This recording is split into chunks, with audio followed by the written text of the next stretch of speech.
आप देख रहे हैं इंडिया टाउन न्यूज, भारत की बात। छत्तीसगढ़ के कांकेर जिले के कोयलीबेड़ा क्षेत्र में पिछले 7 दिनों से चल रहा आंदोलन अब निर्णायक मोड़ पर पहुंच गया है। 18 पंचायतों के 68 गांव के ग्रामीणों ने अपनी 10 सूत्रीय मांगों को लेकर अंतागढ़ में अनिश्चितकालीन चक्का जाम शुरू कर दिया है। सैकड़ों की संख्या में महिलाएं, पुरुष, युवा और बुजुर्ग सड़क पर उतर आए हैं। आंदोलनकारियों ने स्टेट हाईवे क्रमांक 5 को दोनों ओर से जाम कर दिया है, जिससे अंतागढ़ और नारायणपुर के बीच के सीधा संपर्क पूरी तरह बाधित हो गया है। ग्रामीणों का आरोप है कि पिछले 6 दिनों से धरना प्रदर्शन चल रहा है, लेकिन शासन और प्रशासन की ओर से उनकी मांगों पर कोई ठोस पहल नहीं की गई। यही वजह है कि अब आंदोलन और तेज हो गया है। नमस्कार, आप देख रहे हैं इंडिया टाउन न्यूज और मैं हूं आपके साथ सुधीर मिश्रा। देखिए विजेंद्र पांडे की ये खास ग्राउंड रिपोर्ट। गुलामी करना बंद करो, बंद करो, बंद करो। डाक मुख्यालय कोयलीबेड़ा में सारे कर्मचारियों को बैठना होगा, बैठना होगा, बैठना होगा। रायपुरिया विधायक विक्रम उसेंडी होश में आओ, होश में आओ, होश में आओ। प्रशासन प्रशासन मुर्दाबाद, मुर्दाबाद, मुर्दाबाद। राज्य सरकार होश में आओ, होश में आओ, होश में आओ। अंतागढ़ में आज सुबह से ही उग्र ग्रामीणों की भारी भीड़ जुटनी शुरू हो गई थी। देखते ही देखते सैकड़ों ग्रामीणों ने स्टेट हाईवे नंबर 5 पर कब्जा जमा लिया और सड़क के दोनों ओर चक्का जाम कर दिया। इस आंदोलन में कोयलीबेड़ा क्षेत्र की 18 पंचायतों के 68 गांव के लोग शामिल हैं, जो पिछले 6 दिनों से अपनी मांगों को लेकर धरने पर बैठे हुए थे। लेकिन जब उन्हें लगा कि उनकी आवाज शासन प्रशासन तक नहीं पहुंच रही है, तब उन्होंने सड़क पर उतरकर चक्का जाम का रास्ता चुना।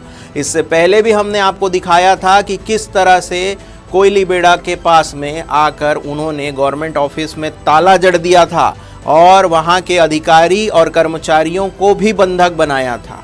इस चक्का जाम के चलते अंतागढ़ और नारायणपुर के बीच आवागमन पूरी तरह ठप हो गया है। सड़क के दोनों ओर वाहनों की लंबी कतारें लग गई और यात्रियों को भारी परेशानी का सामना करना पड़ रहा है।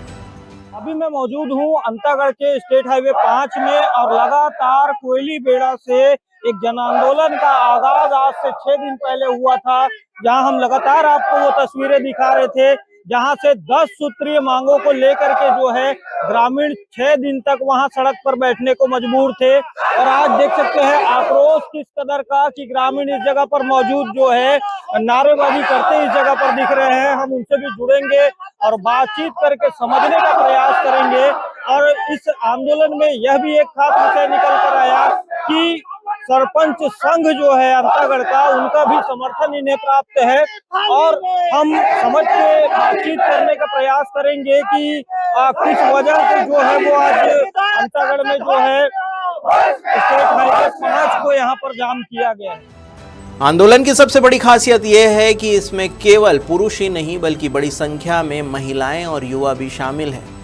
आदिवासी ग्रामीणों का कहना है कि यह लड़ाई किसी एक गांव की नहीं बल्कि पूरे क्षेत्र के विकास और अधिकारों की लड़ाई है। आंदोलनकारी ग्रामीणों का कहना है कि कोयलीबेड़ा क्षेत्र लंबे समय से मूलभूत सुविधाओं की कमी से जूझ रहा है। शिक्षा, स्वास्थ्य, बैंकिंग, सड़क और प्रशासनिक सुविधाओं के अभाव में लोगों को भारी परेशानियों का सामना करना पड़ता है। ग्रामीणों की प्रमुख मांगों में जिला सहकारी बैंक की स्थापना, ब्लॉक मुख्यालय को पंखाजूर से वापस कोयलीबेड़ा लाना, सामुदायिक स्वास्थ्य केंद्र में महिला डॉक्टर की नियुक्ति और स्वामी विवेकानंद उत्कृष्ट विद्यालय की स्थापना शामिल है। ग्रामीणों का कहना है कि बार बार मांग उठाने के बावजूद उनकी समस्याओं का समाधान नहीं किया गया है और यहां तक कि उन्होंने 10 सूत्रीय मांगों को लेकर भी धरना प्रदर्शन लगातार जारी रखा है, जिससे लोगों में नाराजगी लगातार बढ़ती जा रही है।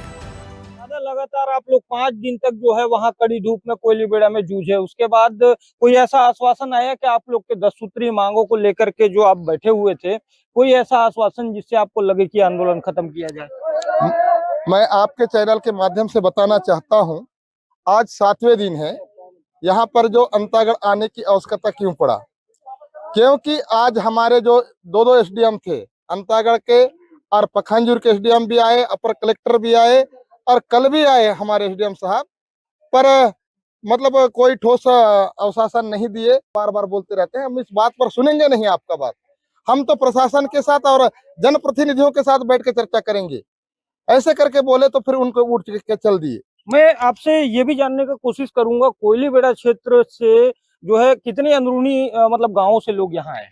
अभी तो हमारे पूरे 18 पंचायत के पूरे जनप्रतिनिधि हैं, चारों जनपद हैं और हमारे 18 पंचायत के सरपंच हैं और पूरे हमारे गांव के गणमान्य नागरिक हैं और हमारे साथ जितने भी सामाजिक कार्यकर्ता हैं।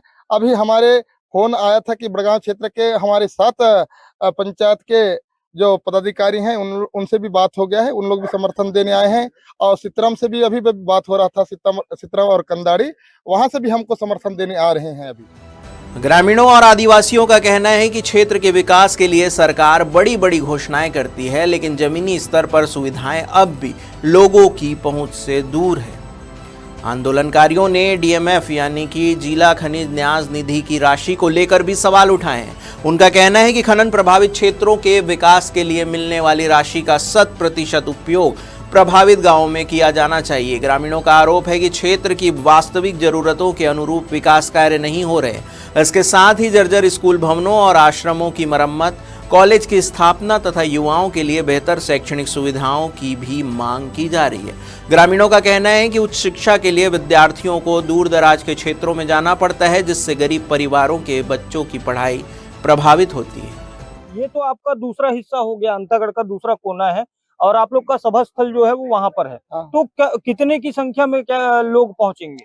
वो तो लगभग 5-10 हजार के आसपास आएंगे। अभी तो बहुत लोग अभी उधर आ चुके हैं, हम लोग इस साइड में हैं।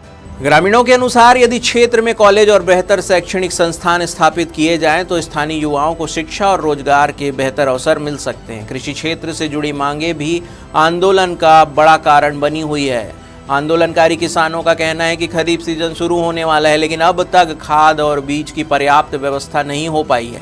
ग्रामीणों का कहना है कि समय पर खाद और बीज नहीं मिलने से किसानों को नुकसान उठाना पड़ सकता है, इसलिए कृषि विभाग को पहले से पर्याप्त मात्रा में सामग्री उपलब्ध करानी चाहिए।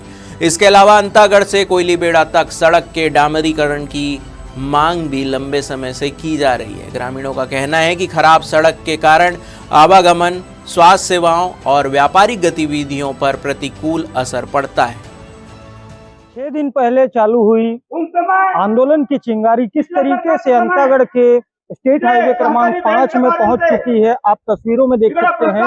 सैकड़ों ग्रामीण इस जगह पे जो है वो एक पंडाल लगा हुआ है, पंडाल में बैठ करके इस जगह पर जो उनके प्रतिनिधि है वो उन्हें संबोधित करते इस जगह से आप देख सकते हैं।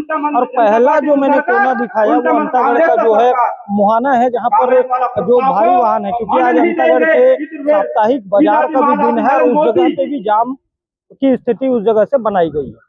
और यहाँ पर आप देख सकते हैं लोगों को इस तरीके से जो है दूसरी ओर जो अंतागढ़ से नारायणपुर मार्ग है वो भी इस जगह से जाम की स्थिति में है और ग्रामीण उन्हीं 10 सूत्रीय मांगों को लेकर के अड़े हुए हैं, जिसमें ग्रामीणों का आरोप है कि अभी तक शासन प्रशासन की ओर से जो है इन तक कोई राहत भरी बात नहीं आई है। मैं Vijendra Pande, India town news. बारिश के मौसम में सड़क की स्थिति और भी खराब हो जाती है, जिससे कई गांवों का संपर्क प्रभावित हो जाता है। प्रशासनिक सुविधाओं को लेकर भी ग्रामीणों की नाराजगी खुलकर सामने आई है। आंदोलनकारी की मांग है कि राजस्व प्रकरणों के सरलीकरण और लोगों की सुविधाओं के लिए कोयली बेड़ा तहसील को अनुभाग अंतागढ़ से जोड़ा जाए। ग्रामीणों का कहना है कि छोटे छोटे राजस्व कार्यों के लिए उन्हें लंबी दूरी तय करनी पड़ती है, जिससे समय और धन दोनों की बर्बादी होती है। लोगों का मानना है कि यदि प्रशासनिक ढांचे में आवश्यक बदलाव किया जाए तो आम नागरिकों को राहत मिल सकती है। ग्रामीणों का कहना है कि उनकी मांगे किसी राजनीतिक उद्देश्य से नहीं बल्कि जनहित और क्षेत्रीय विकास से जुड़ी हुई है। आंदोलन के दौरान सांसद और विधायक को लेकर भी लोगों में काफी नाराजगी देखने को मिल रही है।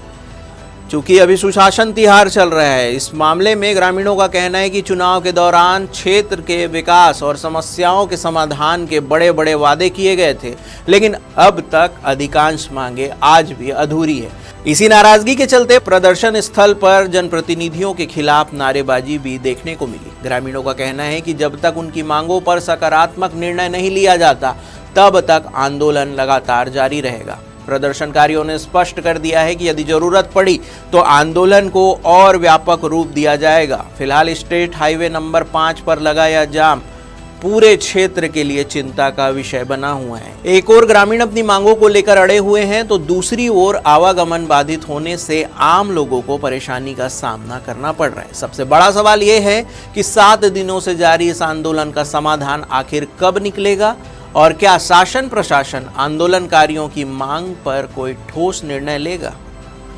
फिलहाल ग्रामीणों ने साफ कर दिया है कि जब तक उनकी 10 सूत्री मांगों पर सकारात्मक पहल नहीं होती तब तक उनका आंदोलन लगातार जारी रहेगा।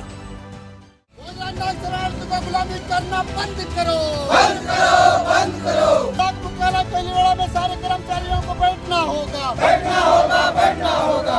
रायपुरिया विधायक विक्रम उसेंडी होश में आओ, होश में आओ, होश में आओ। प्रशासन प्रशासन मुर्दाबाद, मुर्दाबाद, मुर्दाबाद। राज्य सरकार होश में आओ, होश में आओ, होश में आओ। तो कोयलीबेड़ा क्षेत्र की 18 पंचायतों और 68 गांवों के लोगों का यह आंदोलन अब सड़क से लेकर सियासी गलियारों तक चर्चा का विषय बन चुका है। हाईवे जाम है, जनजीवन प्रभावित है और ग्रामीण अपनी मांगों पर अड़े हुए हैं। अब सभी की नजर शासन और प्रशासन की अगली कार्रवाई पर टिकी हुई है। आखिर इस गतिरोध का समाधान कैसे निकाला जाता है, यह खबर हमें भेजी है अंतागढ़ से हमारे संवाददाता विजेंद्र पांडे ने। फिलहाल इस खबर में इतना ही। मुझे दीजिए इजाजत और आप देखते रहिए इंडिया टाउन न्यूज, भारत की बात। नमस्कार। आप देख रहे हैं इंडिया टाउन न्यूज, भारत की बात।